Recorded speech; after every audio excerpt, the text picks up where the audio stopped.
স্বামীর মনে মা বোনেরা ব্যথা দিও না, আমার নবীর ঘোষণা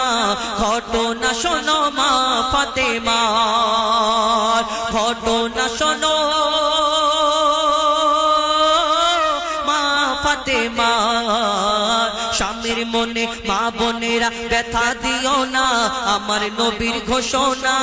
ঘটনা শোনো মা ফাতেমার, ঘটনা শোনো মা ফাতেমার।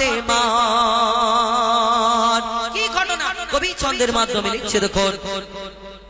যুদ্ধ করতে যাবে আলী হাতে নিল তলোয়ার, যুদ্ধ করতে যাবে আলী হাতে নিল তলোয়ার। মা ফাতেমা স্বামীর কাছে করলো এমন আবদার, মা ফাতেমা স্বামীর কাছে করলো এমন আবদার। যুদ্ধ থেকে ফেরার পথে আসবে যখন ঘরে, একটি নতুন জামা কিনে আনবে আমার তরে, একটি নতুন কাপড় কিনে আনবে আমার তরে। এই কথা শুনে মওলা আলী বড়ই দুঃখ পায়, এই কথা শুনে হযরত আলী বড়ই দুঃখ পায়। যদি আমি শহীদ হয়ে যাই, কে আনবে বলো কাপড় তোমার, কে আনবে বলো কাপড় তোমার। স্বামীর মনে মা বোনেরা ব্যথা দিও না, আমার নবীর ঘোষণা ঘটনা শোনো মা ফাতেমার। হযরত আলী আস্তে আস্তে যুদ্ধে চলে যায়। এই ঘটনা যখন ইমাম হাসান ইমাম হোসাইন দুই ছোট্ট দুই নওয়াসা এই ঘটনা দেখার পরে ছুটে ছুটে আমার দয়ার নবীর দরবারে চলে যায়। নানা জান, আমার আব্বা আজকে বড় কষ্ট নিয়ে যুদ্ধে চলে গেল, কি ব্যাপার? এ হাসান হুসাইন বলো। যখন আমার নবী প্রশ্ন করে, আমার মা এই সময় আমার আব্বার কাছে একটা জামা চেয়েছে, তাই তিনি মনে বড় দুঃখ পেয়েছে, হয়তো মনটা খারাপ, মুখটা খারাপ করে ওই যুদ্ধে চলে যায়। তখন আমার দয়ার নবী কি বলে আর ঝরঝর করে কাঁদে, কি কবি ছন্দের মাধ্যমে লিখছে দেখুন। যুদ্ধ দুঃখ ভরা হৃদয় নিয়ে আলী গেল রণে, দুঃখ ভরা হৃদয় নিয়ে আলী গেল রণে। নানার কাছে ছুটে এলো হাসান হোসেন, নানার কাছে ছুটে এলো হাসান হোসেন। আব্বুর কাছে নতুন কাপড় চেয়েছে আম্মি জান, তাই আব্বুর মনটা খুবই খারাপ, তাই আব্বুর মনটা খুবই খারাপ ছিল যে সে পেরেশান, আব্বুর মনটা খুবই খারাপ ছিল যে সে পেরেশান। এই কথা শুনে মা ফাতেমা, এই কথা শুনে দয়ার নবীর কান্না থামে না। কি ভুল করলো ফাতেমা, কি ভুল করলো ফাতেমা, কি করলে বলো বেটি আমার, কি করলে বলো বেটি আমার। স্বামীর মনে মা বোনেরা ব্যথা দিও না, আমার নবীর ঘোষণা ঘটনা শোনো মা ফাতেমার, ঘটনা শোনো মা ফাতেমার। এই কথা যখন আমার দয়ার নবী ঝরঝর করে কাঁদে, আর আমার দয়ার নবী বলে, হ্যাঁ আমার ফাতেমা কি কাজ করলো। তারপরে একদিন হয়ে গেল, দুদিন হয়ে গেল, ফাতেমা মা ফাতেমা তানার বাড়িতে আমার দয়ার নবী প্রত্যেক দিন যেতে, আর মা ফাতেমার ঘরে যখন আমার দয়ার নবী যাচ্ছেন, একদিন হয়ে গেল, দুদিন হয়ে গেল, তিন দিন হয়ে গেল, তখন মা ফাতেমা চিন্তায় পড়ে যায়। আমার আব্বা আমার ঘরে না থেকে, আমার আব্বা আমার ঘরে না এসে, আমার মুখ না দেখে আমার দয়ার নবী থাকতে পারে না, কি ব্যাপার হলো? তিন দিন হয়ে গেল, আমার আব্বা আমার বাড়ি আসে না। মা ফাতেমা ছুটে ছুটে আমার দয়ার নবীর দরবারে পৌঁছায়, কিন্তু মা ফাতেমা যখন পৌঁছালো, আমার দয়ার নবী তানার অন্যদিকে ফিরে ফিরে কথা বলছেন, আমার মা ফাতেমার দিকে তিনি তাকায় না। কি ঘটনা, কি এমন কথা হলো? কবি ছন্দের মাধ্যমে আরো কি লিখছে দেখুন। যার মুখ না দেখে দয়ার নবী, যার মুখ না দেখে দয়ার নবী, যার মুখ না দেখে ঘুমাতো না দয়ার নবীজি আমার। আর রাতের পরে রাত কেটে যায়, মুখ দেখে না ফাতেমার, রাতের পরে রাত কেটে যায়, মুখ দেখে না ফাতেমার। মা ফাতেমা তো ছুটে এলো আব্বা জানের কাছে, তবু বেটির মুখ দেখে না, পিছন ফিরে আছে, তবু বেটির মুখ দেখে না, পেছন ফিরে ফিরে আছে বলছে নবী ও গো বেটি বাড়ি ফিরে যাও বলছে নবী ও গো বেটি বাড়ি ফিরে যাও আগে স্বামীর কাছে ক্ষমা চাও তবে করবে ক্ষমা আল্লাহ আমার তবে করবে ক্ষমা আল্লাহ আমার স্বামীর মনে মা বোনেরা ব্যথা দিও না আমার নবীর ঘোষণা ঘটনা শোনো মা ফাতেমা মা ফাতেমা এই কথা শুনলেন মনটা বড় খারাপ তিনিও কাঁদতে থাকে ছুটে ছুটে তার নিজের বাড়ি পৌঁছে চিন্তা করে আমি কি এমন ভুল করলাম কি এমন এই দুনিয়াতে আমি আমার স্বামীর কাছে আমার স্বামীর মনে হয়তো কষ্ট দিয়েছি আমার দয়ার নবী আমার আব্বা জান আমার প্রতি কষ্ট পেয়েছে তিনি কাঁদতে থাকে ওই দরজাটা বন্ধ করে পিঠে হেলান দিয়ে বসে থাকে কখন আমার প্রাণীর স্বামী আসবে এক সময় আওয়াজ আসে টুক টুক করে এ ফাতেমা দরজা খোলো দরজাটা খোলার পরে যখন এই হযরত আলী যখন ঘরের ভিতরে প্রবেশ করলেন করার পরে তার যা প্রয়োজন পা দুটোকে ধুইয়ে দিয়ে পা দুটোকে জড়িয়ে ধরে হাউ হাউ করে কাঁদে আহা আমার স্বামী আমার তুমি আমাকে যদি না আমাকে ক্ষমা করো আমার দয়ার নবী মনে কষ্ট পেয়েছে যখন এই কথা বলে হযরত আলী বলে আরে ফাতেমা আমি তো এই কারণে কষ্ট পাইনি আমার কাছে তেমন কিছু ছিল না তাই তো আমি কষ্ট পেয়েছি চলো তখন আমার ওই হযরত আলী মা ফাতেমা ইমাম হাসান ইমাম হুসাইন সকলে মিলে সেই সময় দয়ার নবীর কাছে পৌঁছায় আর সেই দিন আমার দয়ার নবী উম্মতের শিক্ষা দেওয়ার জন্য সেদিন কি বলে মা ফাতেমাকে কবি ছন্দের মাধ্যমে লিখছে দেখুন যুদ্ধ হতে হযরত আলী এলো যখন ঘরে যুদ্ধ হতে মাওলা আলী এলো যখন ঘরে চাইছে ক্ষমা মা ফাতেমা পা দুটোকে ধরে চাইছে ক্ষমা মা ফাতেমা পা দুটোকে ধরে ক্ষমা করে দাও আমারে আর করব না এমন ভুল আর তোমার মনে ব্যথা দিলে ব্যথা পাবে খোদার রাসূল তোমার মনে ব্যথা দিলে ব্যথা পাবে খোদার রাসূল আলী ফাতেমা হাসান হোসেন নবীর কাছে যায় নবী মোর দেখে শান্তি পায় এমন ভুল কখনো করো না গো আর নবী বলছে এমন ভুল করো না কখনো গো আর স্বামীর মনে মা বোনেরা ব্যথা দিও না আমার নবীর ঘোষণা ঘটনা শোনো মা ফাতেমা শেষ কথা আমার দয়ার নবী মা ফাতেমাকে কি বলছে মন দিয়ে শুনুন স্বামীর মনে দুঃখ দিলে কি কি খারাপই হবে এটা একটু মন দিয়ে শুনে রাখুন কবি ছন্দের মাধ্যমে লিখছে দেখুন বলছে নবী আল আরাবী শোনো বেটি ফাতেমা বলছে নবী আল আরাবী শোনো বেটি ফাতেমা আলী যদি আজ তোমাকে না করিত ক্ষমা আলী যদি আজ তোমাকে না করিত ক্ষমা আমি তোমার আব্বা তোমার জানাজা পড়তাম না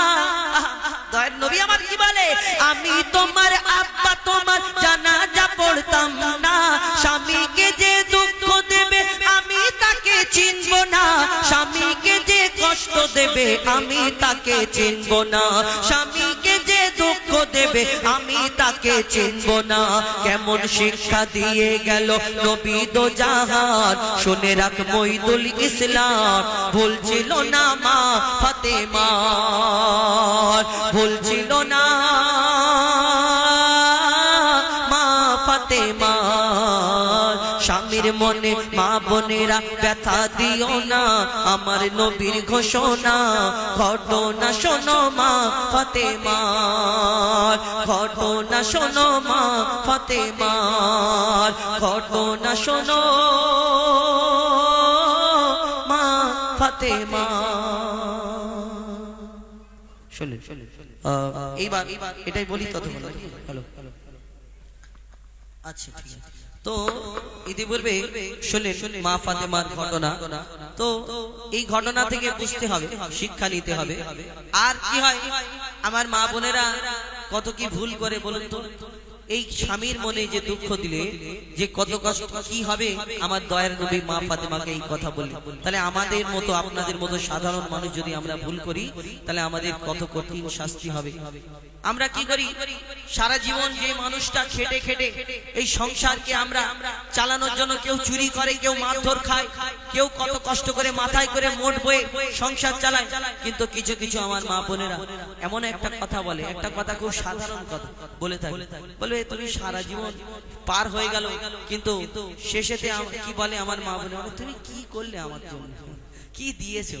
এই কথা বলে। কিন্তু এই যে স্বামীর মনে যে আঘাতটা লাগবে, কষ্টটা লাগবে যে আমি সারা জীবন আমার জীবনটাকে শেষ করে দিলাম যে সংসারের জন্য, সেই সংসারের মায়াতে সবকিছু ত্যাগ করে দিলাম, কিন্তু আমাকে যদি শেষ পর্যন্ত এই কথা শুনতে হয় যে আমার জন্য কি করলে, কি দিয়েছে আমাকে, তাহলে কি হবে, কত কষ্ট হয় বলুন তো। তো আমি অনুরোধ করব যে মা ফাতেমা জীবনী আপনারা পড়বেন, শুনবেন, তাহলে বুঝতে পারবেন যে এই দুনিয়াতে মহিলাদেরকে চলার সুবিধা হবে। তো এবার কোরআন শরীফ সম্পর্কে একটি গজল শোনাবো, তারপর ইনশাআল্লাহ এই কমিটিকে নিয়ে খাজুরডাঙ্গা সর্দার পাড়া যুব কমিটির পরিচালনায় যে অনুষ্ঠান সাজানো হয়েছে সেই অনুষ্ঠান আমরা এই কমিটির সদস্যদের নিয়ে একটি গজল শোনাবো ইনশাআল্লাহ। তো কোরআন শরীফ সম্পর্কে একটি গজল পরিবেশন করে শোনাবো। ইচ্ছে দেখুন। হ্যালো হ্যালো হ্যালো ঠিক hello hello hello hello hello ঠিক ঠিক ঠিক ঠিক ঠিক hello hello hello hello hello ঠিক ঠিক কোরআন শরীফ সম্পর্কে একটি গজল শোনায়, মন দিয়ে শুনতে হবে ইনশাআল্লাহ, তাহলে ভালো লাগবে। তো আমরা এই কোরআন শরীফ যে কোরআনের শিক্ষা অনেকজনা করি, অনেকজনা করি। আমার এই মুয়াজ্জিন সাহেব তিনি তার ছেলেকে কোরআনে হাফেজ করার জন্য, আপনাদের এদিকে বেশিরভাগ দেয় কোরআনে হাফেজ করার জন্য মাদ্রাসায় তার 3 বছর 4 বছর জীবন কেটে যায়। আমরা আমাদের ওইদিকে ডিজিটাল মানুষ বেশি,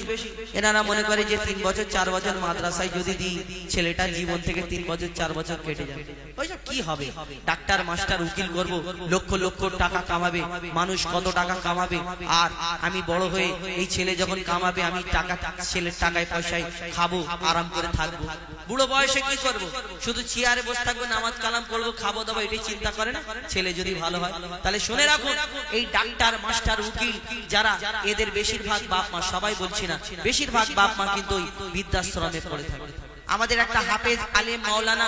কারোর মা বাপকে দেখেছেন বৃদ্ধাশ্রমে পড়ে থাকে না। কোরআনের শিক্ষা এই দুনিয়াতে দিতে হবে, কিন্তু এই কোরআনটা কি আমরা বুঝি না, জানার চেষ্টা করি না। আল্লাহ কোরআনটাকে পাঠিয়েছে, এই কোরআনে আল্লাহ 6666টা আয়াতকে আল্লাহ পাঠিয়েছেন, এই কোরআনের মধ্যে যা আমাদের জন্য পাঠিয়েছেন সবকিছু আমরা যদি বুঝে নিই, কেন বা থেকে শুরু সিন পর্যন্ত শেষ, মানে বাস এই দিক থেকে ধরুন আর এই দিক থেকে নিচের দিক থেকে ধরলে মানে এই দুনিয়াতে এই কোরআনটা আমাদের জন্য যথেষ্ট। আমরা কোরআনটা যদি আমরা পড়ার চেষ্টা করি, বোঝার চেষ্টা করি, তাহলে জীবনে আমাদের কোনোদিন কোনো জায়গায় আটকাতে হবে না মুসলমানদের। আমরা কিন্তু কোরআন পড়ার চেষ্টা করি না। আবার আমার দাদা ভাইরা ছেলেরা যে পড়ে মসজিদে ইমাম সাহেবের কাছে একটুখানি পড়লো, মনে করলো যে আহা আমি খতম করে নিলাম, আর ইমাম সাহেবকে 500 টাকা দিয়ে দিল, একটু মিষ্টি একটু লুঙ্গি গেঞ্জি দিয়ে দিল, মনে করলো আহা আমি জান্নাতে ঢুকে গেলাম। না, আমার মা বোনেরা অনেকজনা পড়ে, কেউ মারা গেলে পড়ে, কেউ শবে বারাতের সময় পড়ে, আবার কেউ সব সময় পড়ে, আবার কেউ ওই দেখাশোনার আগে। আমার মুরব্বী চাচি, আমাদের মা বোনেরা যারা মুরব্বী বয়োজ্যেষ্ঠ আছে বলে হ্যাঁ গো একটুখানি কোরআন শরীফটা খোলো। যদি দেখাশোনার সময় কোনো মুরব্বী এসে যদি জিজ্ঞেস করে তুমি কোরআন পড়তে পারো, যদি জিজ্ঞেস করে একটা সূরা বলো, ফেসে যাবে, তখন গুনগুন গুনগুন করে একটু প্র্যাকটিস করে নাও। তো এই আমরা এই সময় কোরআন পড়ি, কিন্তু কোরআন আমাদের জীবনে কি সেই সম্পর্কে কবি ছন্দের মাধ্যমে লিখছে। দেখো আল কোরআন আল কোরআন আল কোরআন আল কোরআন আল কোরআন আল কোরআন আল কোরআন আল কোরআন 104 কিতাব নাজিল हो গেছে, ওগো 104 কিতাব নাজিল हो গেছে, শ্রেষ্ঠ নবী শ্রেষ্ঠ কিতাব পেয়েছে, ওগো শ্রেষ্ঠ নবী শ্রেষ্ঠ কিতাব পেয়েছে, লাখো নবী এই ধরাতে এসেছে, ওগো লাখো নবী এই ধরাতে এসেছে, আর কোরআন শুধু প্রিয় মুহাম্মদ পেয়েছে। 104 কিতাব নাজিল হয়েছে, ওগো 104 কিতাব নাজিল হয়েছে, শ্রেষ্ঠ নবী শ্রেষ্ঠ কিতাব পেয়েছে, ওগো শ্রেষ্ঠ নবী শ্রেষ্ঠ কিতাব পেয়েছে। এই কোরআন দুনিয়াতে কতদিন ধরে কিভাবে আস্তে আস্তে এলো? একটাই বইয়ের মতো আমাদের ঘরে থাকে না কোরআন, এই কিতাবের এই যে কোরআন শরীফটা আল্লাহ এই দুনিয়াতে এরকম এই ময়লেট করে পাঠিয়েছিল যে নাও পড়ো না। কোরআন কিভাবে কতদিন ধরে আস্তে আস্তে এই দুনিয়াতে কোরআনকে নাজিল করা হলো। আল্লাহ কোরআন নাজিল করলেন কবি ছন্দের মাধ্যমে। আরো কি লিখছে দেখো, 22 বছর 5 মাস আর 14 দিন ধরে 6666 আয়াত নাজিল করে। 540 রকম 114 সূরা কোরআনের 30 পারায়, 7 মঞ্জিল 14 সিজদায় কোরআন পূর্ণ হয়। মোর আল্লাহর বায়ান পবিত্র কোরআন, কোন কিতাব হবে না কোরআনের সমান। মোর আল্লাহর বায়ান পবিত্র কোরআন, কোন কিতাব হবে না কোরআনের সমান। এই কোরআনের স্বাদ যে মুমিন চেখেছে, এই কোরআনের স্বাদ যে মুমিন চেখেছে, এই দুনিয়ায় যেন আপে কৌসর পেয়েছে, এই দুনিয়ায় যেন আপে কৌসর পেয়েছে। এই কোরআন যারা অন্তরে গেঁথে রেখেছে, এই কোরআন যারা অন্তরে গেঁথে রেখেছে, তাদের সাথে যেন আল্লাহ কথা বলেছে। 104 কিতাব নাজিল হয়েছে, ওগো 104 কিতাব নাজিল হয়েছে, শ্রেষ্ঠ নবী শ্রেষ্ঠ কিতাব পেয়েছে, ওগো শ্রেষ্ঠ নবী শ্রেষ্ঠ কিতাব পেয়েছে। কবি ছন্দের মাধ্যমে এই কোরআন শরীফ সম্পর্কে আরো কি লিখছে দেখো, এই দুনিয়াতে কতজন কোরআনকে রিসার্চ করতে লাগে। কোরআন রিসার্চ করে কেউ ওষুধ আবিষ্কার করে ফেলে, কেউ চাঁদের দেশে পৌঁছে যাচ্ছে, কেউ কোরআনকে রিসার্চ করে কত কি আবিষ্কার করে ফেলছে। আবার কেউ কেউ যারা ইসলামের দুশমন, কোরআনের দুশমন, যারা এই কোরআনকে রিসার্চ করতে লাগছে কেন, কোরআনে কোন জায়গায় ভুল আছে এই ভুলটা তুলে ধরবে, সোশ্যাল মিডিয়াতে হিরো হবে যে মুসলমানদের ধর্মগ্রন্থ কিতাবের মধ্যে এই জায়গায় এর মানেটা ভুল আছে, তাই কোরআনকে রিসার্চ করতে লাগে, পড়তে লাগে। পড়ে যখন কমপ্লিট করে নেয়, বুঝে নেয়, কমপ্লিট করার পরে তারা একদিন কলমা পড়ে মুসলমান হয়ে যায়। যারা এই কোরআনকে ওই কষ্টের সাথে রাগের সাথে কোরআনকে রিসার্চ করতে লাগে, পড়ে পড়ে পড়ে পড়ে যখন তারা বুঝে নেয়, কমপ্লিট করার পরে তারা একদিন কলমা পড়ে মুসলমান হয়ে যায়। আল্লাহ কোরআনে এমন নিয়ামত দান করেছে, সেই সম্পর্কে আরো কি লিখছে দেখো, কত জ্ঞানী বিজ্ঞানী কোরআন বাণী করলো গবেষণা, কোরআনের ভুল এক চুল ও খুঁজে পেল না। যদি কোন ইনসান লিখত কোরআন ভুল হতো হাজার, কোরআনের বাণী সত্য বাণী তারা করে নিল স্বীকার। মোর খোদার এলান নির্ভুল কোরআন, চুকে চুকে হয়েছে প্রমাণ। মোর খোদার এলান নির্ভুল কোরআন, চুকে চুকে হয়েছে প্রমাণ। এই কোরআনের স্বাদ যে মুমিন চেখেছে, এই কোরআনের ভুল যারা খুঁজতে গিয়েছে, এই কোরআনের ভুল যারা খুঁজতে গিয়েছে, তারা তওবা পড়ে কলমা পড়ে নিয়েছে, তারা তওবা পড়ে কলমা পড়ে নিয়েছে। 104 কিতাব নাজিল হয়েছে, ওগো 104 কিতাব নাজিল হয়েছে, শ্রেষ্ঠ নবী শ্রেষ্ঠ কিতাব পেয়েছে, ওগো শ্রেষ্ঠ নবী শ্রেষ্ঠ কিতাব পেয়েছে। আবার কেউ কেউ কোরআনকে জ্বালিয়ে দিচ্ছে, পুড়িয়ে দিচ্ছে, কোরআনকে শর্ট মারছে ফুটবলের মতো, কেউ কেউ কোরআনের পাতা ছিঁড়ে মুখের মধ্যে পুরে খেয়ে নিচ্ছে, মনে করে দেখো কোরআনকে শেষ করে দেবে। না, আল্লাহর এই দুনিয়াতে পাঠানো কোরআন কারণ বাপের ক্ষমতা নেই কোরআনকে দুনিয়া থেকে শেষ করে দেবে। আরে জালিম শুনে রাখো, এই দুনিয়াতে যারা কোরআনকে জ্বালাচ্ছে পোড়াচ্ছে, যদি এই কোরআন যত কাগজের মধ্যে লেখা লেখা আছে সবকে জ্বালিয়ে পুড়িয়ে ছাই করে যদি দেওয়া হয় তাহলে ওই সমুদ্রতে সেই ছাইগুলো ফেলে দেওয়া হয় তবু জীবনে দুনিয়া থেকে কোরআন মিটবে না কেন আল্লাহ কোরআনে এমন নিয়ামত দান করেছেন হাজার হাজার লক্ষ লক্ষ কোটি কোটি হাফেজে কোরআন যাদের অন্তরেতে আল্লাহ 30 পারা কোরআনকে মজুদ রেখেছেন কত জ্বালাবি এই দুনিয়াতে তাদের অন্তর থেকে বার করে ফেলে দিতে পারবে না কেউ পারবে না আল্লাহ কোরআন দুনিয়াতে পাঠিয়েছে যেমন আল্লাহ যখন সময় হবে তিনি তুলে নেবে কারণ বাপের ক্ষমতা নেই কোরআনকে এই দুনিয়া থেকে মিটিয়ে দেবে সেই সম্পর্কে শেষ কথায় আরো কি লিখছে দেখুন আজ বিশ্ব জুড়ে দৃশ্য দেখে মোর মনে মাতম হয় যখন বেদিন শয়তান নিয়ে কোরআন আগুনে পোড়ায় কত কোরআন চালাবি তোরা ও শয়তানের দল হাফিজ সিনায় গাথা কোরআন কেমনে চালাবি বল আরে জ্বালাও পোড়াও যতই কোরআন তবু হবে না বিরান আরে জ্বালাও পোড়াও যতই কোরআন তবু হবে না বিরান এই কোরআন যারা ধ্বংস করতে গিয়েছে এই কোরআন যারা ধ্বংস করতে গিয়েছে আমার আল্লাহ তাদের ধ্বংস করে দিয়েছে আমার আল্লাহ তাদের ধ্বংস করে দিয়েছে তানবীর কালাম তোর অন্তর কেন কাঁদিছে ওই তানবীর কালাম তোর অন্তর কেন কাঁদিছে কোরআনের হিফাজত আল্লাহ করবে বলেছে 104 কিতাব নাজিল হয়েছে ওগো 104 কিতাব নাজিল হয়েছে শ্রেষ্ঠ নবী শ্রেষ্ঠ কিতাব পেয়েছে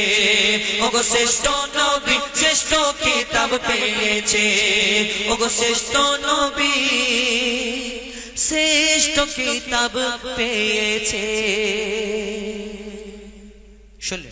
কোরআন শরীফ সম্পর্কে এবং একটি ঘটনামূলক গজল আমাদের মা বোনেদের জন্য মা ফাতেমাকে নিয়ে একটি গজল তো এখন আমাদের পরবর্তী শিল্পী তাদের কণ্ঠ থেকে একটা কি দুটো গজল শুনুন কেন আমার এই ভাইরা এই কমিটির নাম দিয়েছে কেন এই নামগুলো নিয়ে একটু লেখার ব্যাপার থাকে একদম তো ধরেই বলা যায় না আমি খুব শুধু একটু করে সাজিয়ে নিই এরপরে কমিটির গজলটা বলবো এবং পরপর দুটো একটি গজল বলে তারপরে আপনাদের কাছ থেকে ইনশাআল্লাহ তারপরে আপনাদের কাছ থেকে বিদায় নেব আপনারা অনেকক্ষণ বসে আছেন আর এখানে আমার আপনাদের এদিকে ঠান্ডা খুব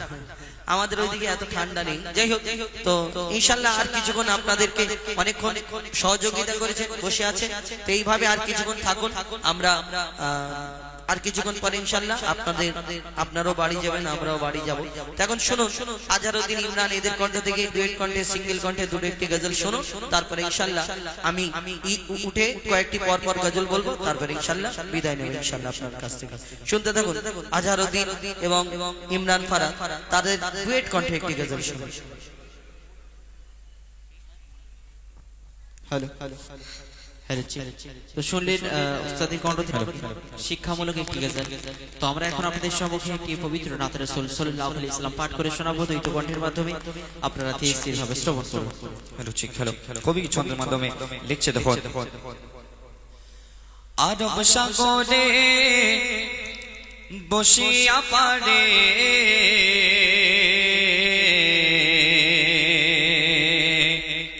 কাঁদে আমি আমার নবীর দেখার তরে রে আরব সাগরে বসিয়া পারে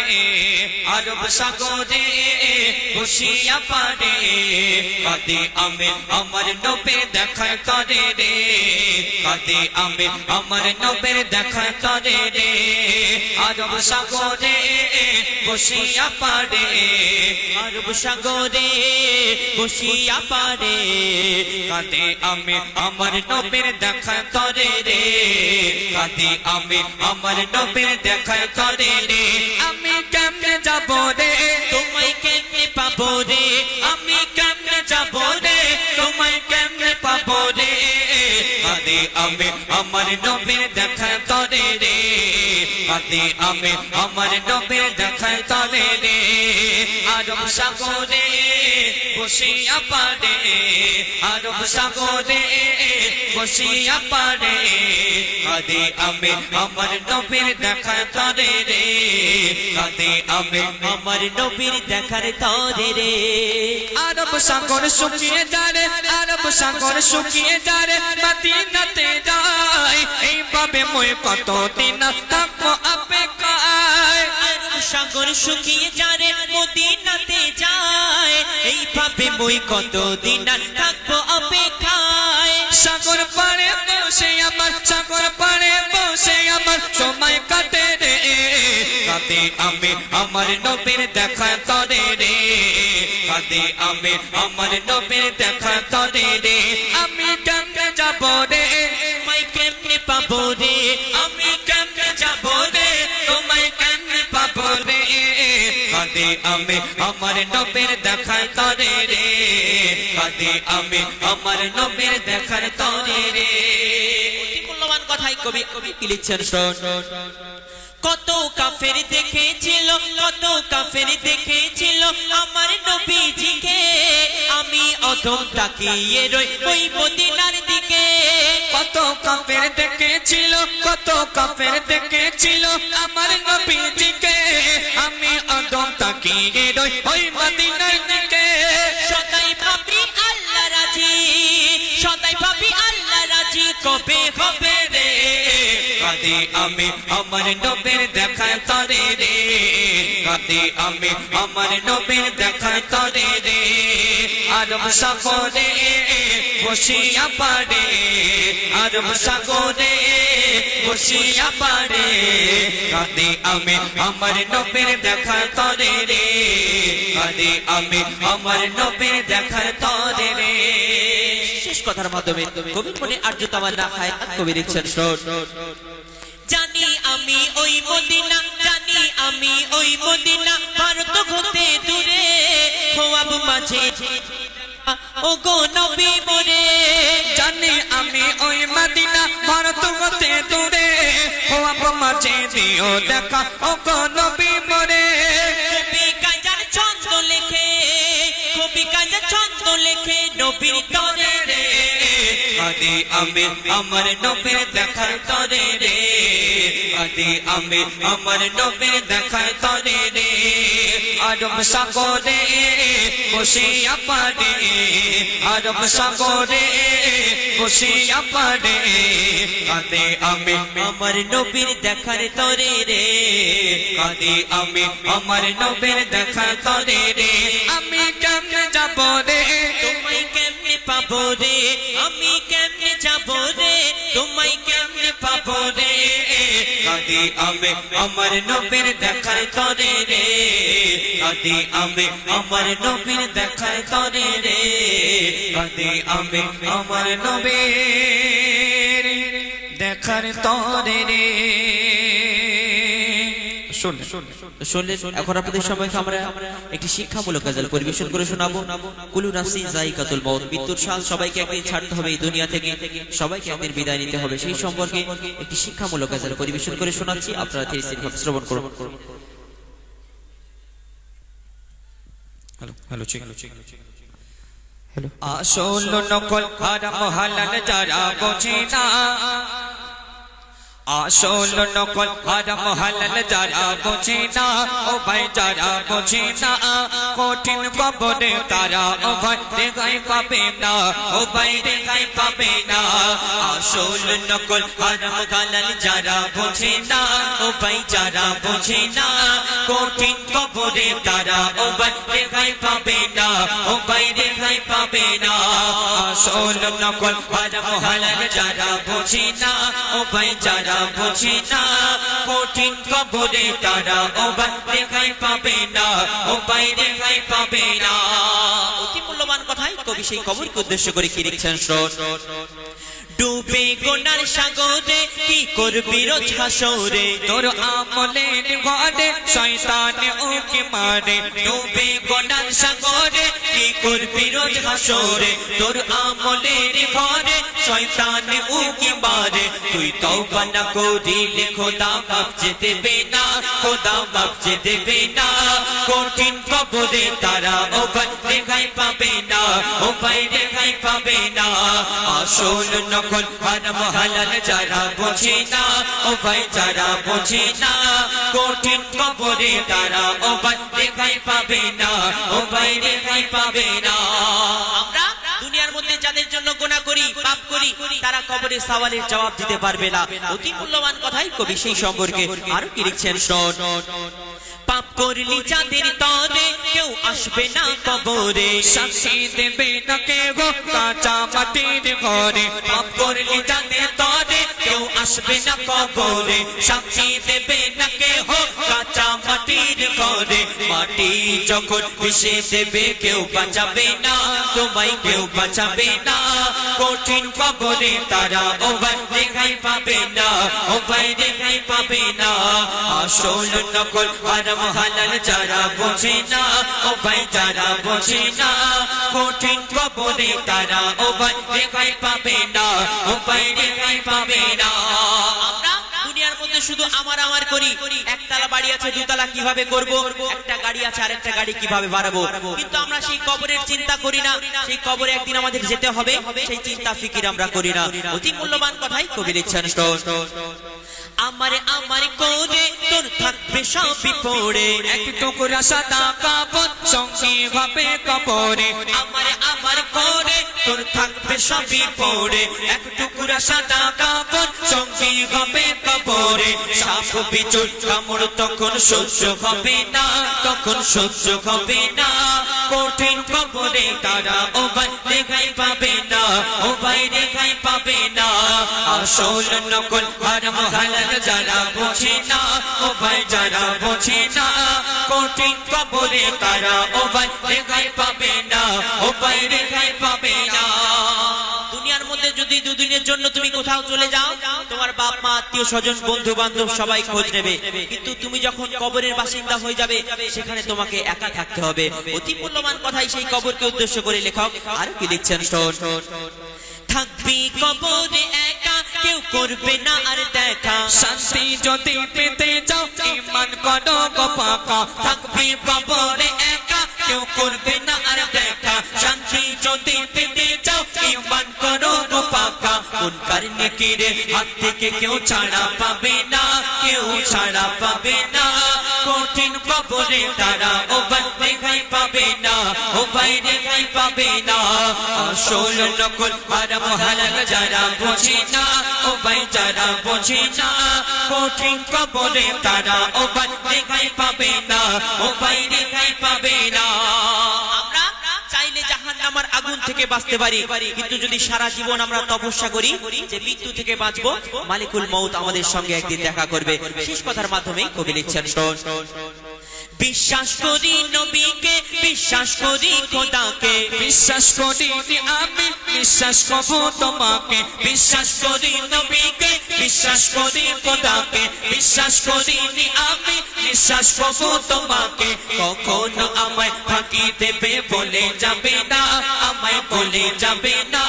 মইদুল ইসলাম তাড়াতাড়ি তওবা করো না তুমি তওবা করো না আসল নকল হারাম হালাল যারা বোঝে না ও ভাই যারা বোঝে না কঠিন কবরে তারা ও ভাই রেহাই পাবে না ও ভাই রেহাই পাবে না আসল নকল হারাম হালাল যারা বোঝে না ও ভাই যারা বোঝে না কঠিন কবরে তারা ও ভাই রেহাই পাবে না ও ভাই রেহাই পাবে না ও ভাই রেহাই পাবে না ও ভাই রেহাই পাবে না শুনলেন তো এখন আপনার সময়কে আরেকটি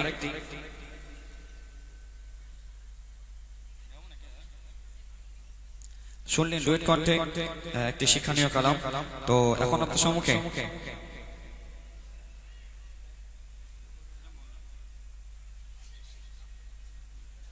তো এখন আপনাদের সম্মুখে আরো একটি শিক্ষামূলক গজল পরিবেশন করে শোনাবো পর্দা সম্পর্কে। আল্লাহ পাক আমাদের উপরে যেমন 5 ওয়াক্তের নামাজকে ফরজ করেছেন, রোজাকে ফরজ করেছেন, তেমনি পর্দাকেও ফরজ করেছেন। সেই পর্দা সম্পর্কে একটি শিক্ষামূলক গজল পরিবেশন করে শোনাচ্ছি, আপনারা ধীরে স্থির ভাবে শ্রবণ করুন। হ্যালো ঠিক হ্যালো। ও গো ও রমণী চলো কেন